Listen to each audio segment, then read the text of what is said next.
Today we're going to be studying from Ezra chapters 1 and 2 to give some historical context around this book. It begins with a decree issued by King Cyrus after the Jews have been in captivity for 70 years. He's allowing them to go back and rebuild a second temple. Nebuchadnezzar had been the king of Babylon that had taken the Jews into captivity in three different waves, the biggest one happening in 586 BC when the majority of the people were taken into captivity when the temple was destroyed. But Daniel, even 19 years earlier, about 605 BC, he was the first group, along with a bunch of royal family and nobility that were taken into captivity first. So now it's been a total of 70 years that they have been in captivity. King Cyrus ends up overtaking the Babylonian Empire. And when he does that, Daniel has been a faithful servant to the Babylonian Empire. He had a very high position, and the night that Belshazzar is going to end up being taken down by the king of Persia, he has been the one to warn. Daniel was the one that told the king Belshazzar what the writing of the wall was, that what it meant, that that night he was going to be losing his kingdom to the king of Persia.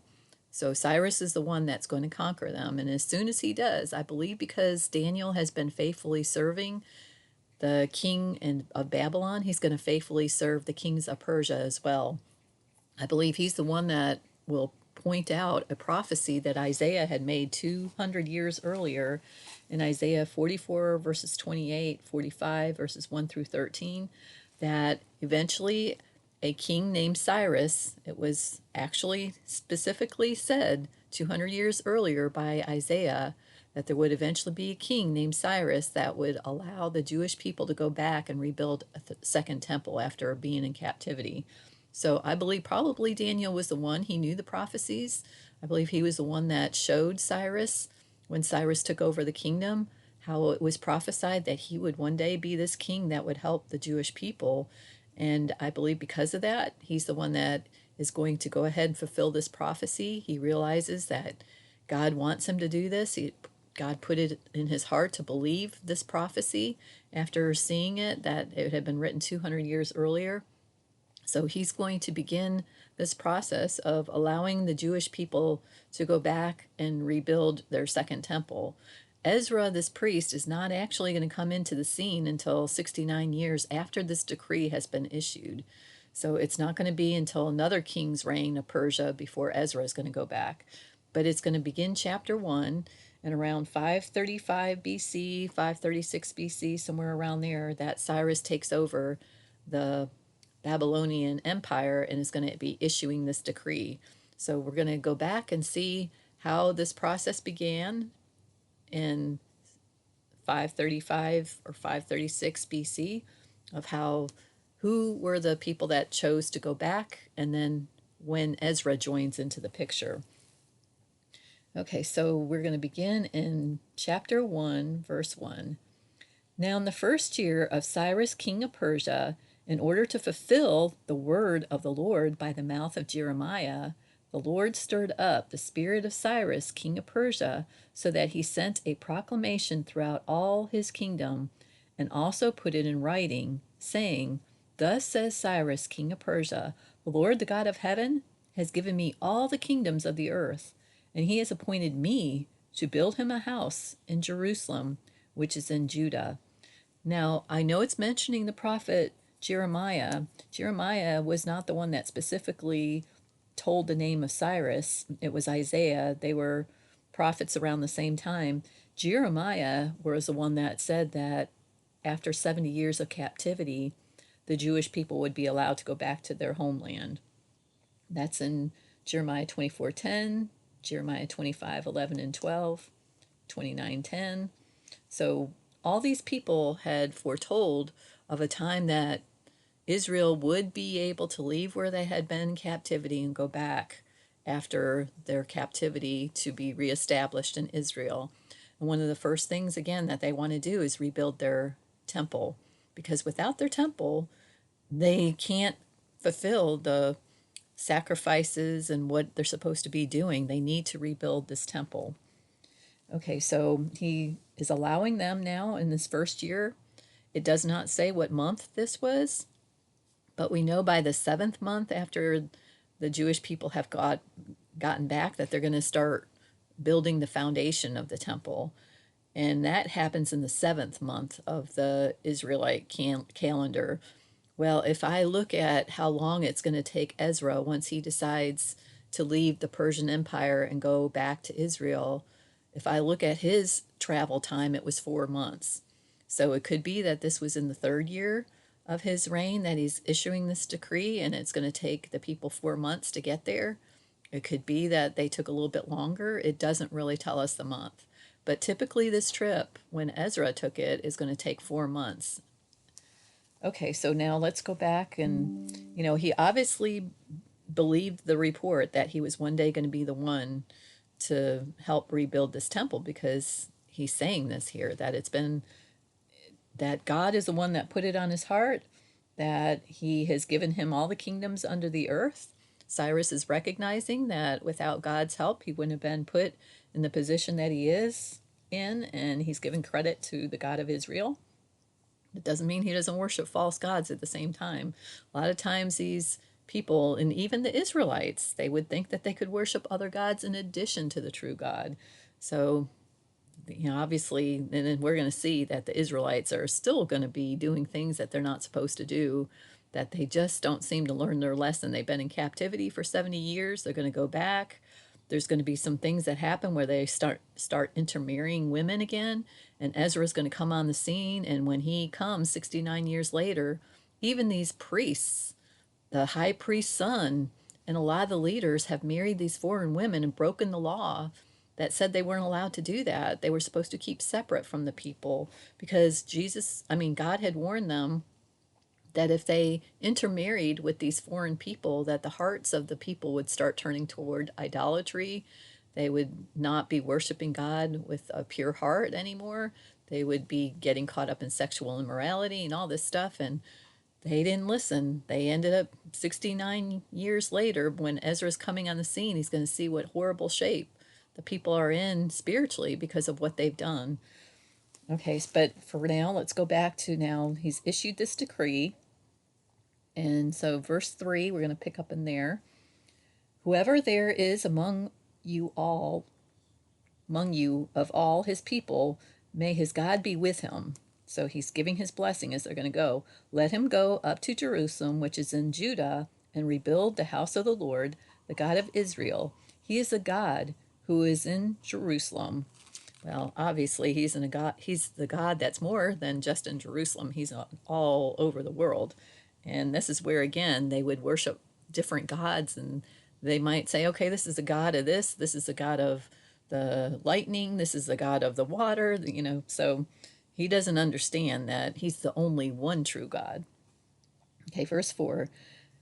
And every survivor, again, this is part of the decree that Cyrus is issuing, and every survivor at whatever place he may live, let the men of that place support him with silver and gold, with goods and cattle, together with a freewill offering for the house of God, which is in Jerusalem. So not only is he giving the Jewish people the freedom to go back, whoever God puts it on their heart to go back, they don't have to go back. A lot of them choose to stay in the Babylonian region under control and under the rulership of the Medo-Persian king. Now, even when they go back to Israel, just because they go back to Israel doesn't mean that they don't have to obey the Medo-Persian king. They're going to be what's called a vassal state. They still have to pay tribute. They still have to acknowledge that they're under the control of the king back in Medo-Persia. But they will at least have a certain amount of freedom, and they're given the ability to go back and rebuild their temple with his blessing. But he's also issuing in this decree that the surrounding people that are living near Israel and in Jerusalem, they're supposed to help the Israelites by giving any kind of sheep, cattle, goods like silver, gold, to help them to do what needs to be done to rebuild this temple. So I can only imagine that, you know, whoever is in the surrounding area, they're not going to be happy about having the help. But he's also asking the survivors that are here in captivity to be generous and be willing to give a free will offering. So they've still got some of their goods, it sounds like. They've still have some of their silver and gold. They didn't have everything totally taken away from there. So I think that they're going to obviously get some support from the king to be able to bring back, and we're going to see that, how he's going to bless them by sending back some of the articles of the temple. I also think some of their neighbors that are the ones that they've hung out with for the 70 years, just as when the people left Egypt, God allowed them to leave the Israelites with not just the shirt on their back. That it said that he allowed the Egyptians, he put it on their heart to give them silver, gold, different things that they could leave with, and he called it plundering the Egyptians before they left.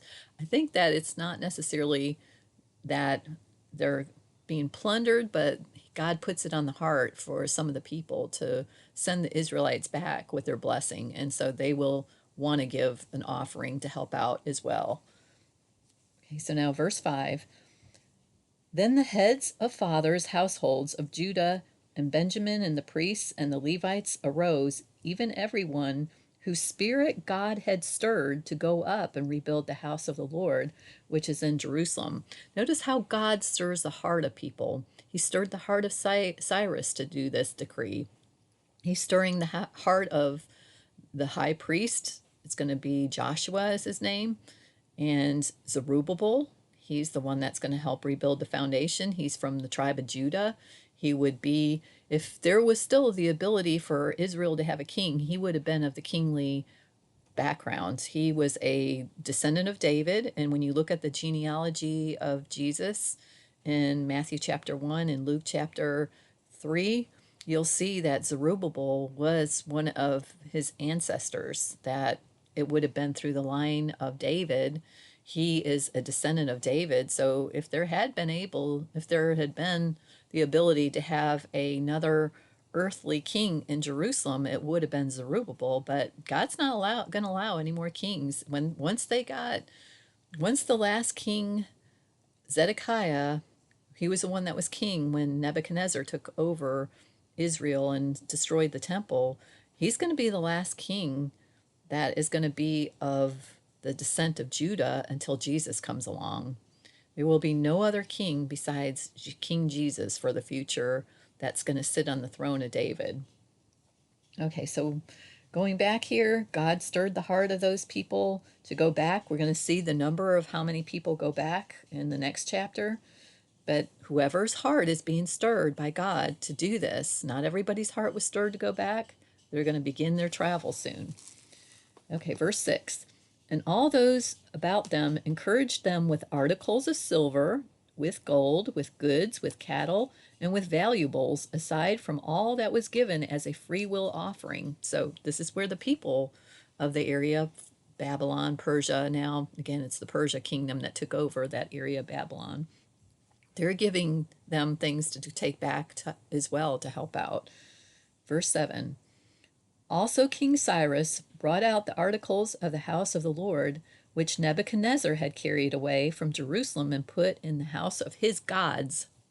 Notice again, Nebuchadnezzar, he had gone through this whole thing with God had humbled him when he got arrogant, and he realized that there was the God of Israel that made him stay out for 7 times with the cattle, eating from the grass until he could humble himself and realize that it's God that raised him up and has blessed him. But he still believes in multiple gods. He worshiped more than just the one true God. So he had put these articles when he had conquered the land of Israel and destroyed the first temple. He had taken some of the articles that were in it and put it in his place of here where he had taken them out of Jerusalem and put them in the house of his gods, plural. Okay, now verse 8. And Cyrus, king of Persia, had them brought out by the hand of Mithridates, the treasurer, and he counted them out to Sheshbazzar, the prince of Judah. Now, this name, Sheshbazzar, is what the Babylonian name that was given to Zerubbabel. So when you hear that name, just as Daniel had more than one name, he had Belteshazzar as well as being called Daniel. So we know that this is another name for, this is his Babylonian name. This is Zerubbabel, because he's going to be the one that's going to end up, he's being called a prince of Judah. He's going to be called the governor when he gets there. He's going to be known as the governor, not as a king, but as the governor. Okay, verse 9. Now this was their number: 30 gold dishes, 1,000 silver dishes, 29 duplicates, 30 gold bowls, 410 silver bowls of a second kind, and 1,000 other articles. All the articles of gold and silver numbered 5,400. Sheshbazzar, again Zerubbabel, brought them all up with the exiles who went up from Babylon to Jerusalem. Okay, so they're about to begin their journey with all this stuff. They're not leaving empty-handed. They're coming with some of the old temple articles. They're coming with some of the wealth of the people in Babylon. They got cattle, they've got silver and gold, they've got whatever they're needing. So God is really blessing them. He's not just sending them away empty-handed. He's providing for them, not only through the king, excuse me, not only through the king, but through all the people that are, God's moving their heart in Babylon, the people that are in that land of Babylon, to send them away with all this stuff. So now let's pick up in chapter 2 and find out how many people are going to be leaving on this journey to go back and resettle in their land. Now, in this chapter, there's going to be a lot of names, and I'm not going to read them. I'm going to skip over that because I can't pronounce probably most of them. And you can read all the details about how many are in the sons of certain people, and it'll name a bunch of them. I'm just going to give the total of what it ended up being when you add up all those numbers. But let's begin in verse 1. Now these are the people of the province who came up out of the captivity of the exiles whom Nebuchadnezzar, the king of Babylon, had carried away to Babylon, and returned to Jerusalem and Judah, each to his city. These came with Zerubbabel, Jeshua, which is, again, another name for Joshua. He's the high priest. So it's going to call it Jeshua in this particular translation. Some might have in their translation Joshua. It's the same actual name, and this is also the future name of what Jesus actually would have been called, is Joshua. Yeshua is Joshua. Okay, so these came with Zerubbabel, Jeshua, Nehemiah. Now this is not the Nehemiah that is going to be in the book of Nehemiah. And Ezra, after the book of Ezra, you've got Nehemiah, and Nehemiah is going to be a cupbearer for King Artaxerxes that will eventually go back and help repair the wall that's been destroyed.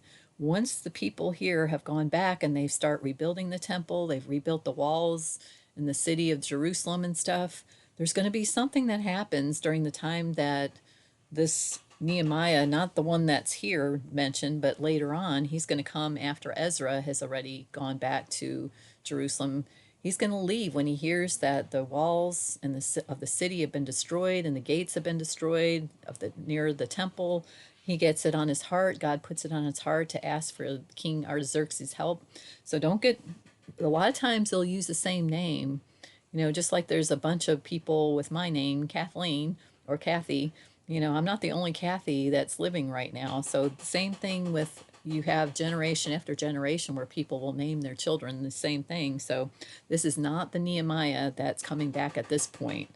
This is that Nehemiah is later. He's going to be like, I forget how many years after even Ezra comes, but I think he's maybe another 11 years after Ezra has already arrived that Nehemiah is going to end up coming in.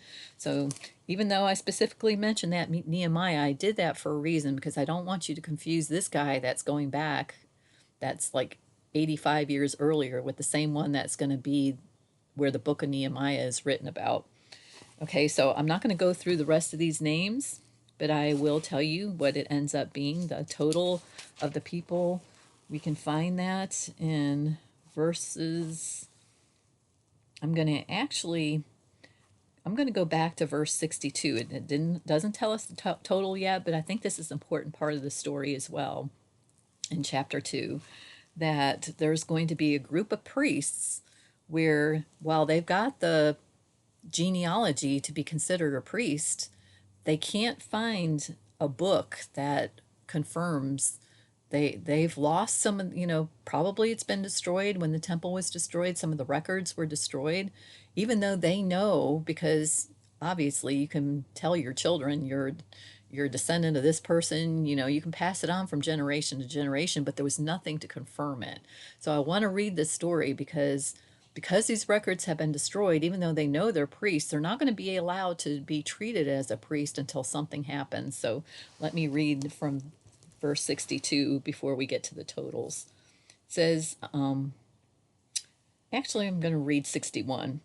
Even though I might not be able to say these names, I want you to hear this.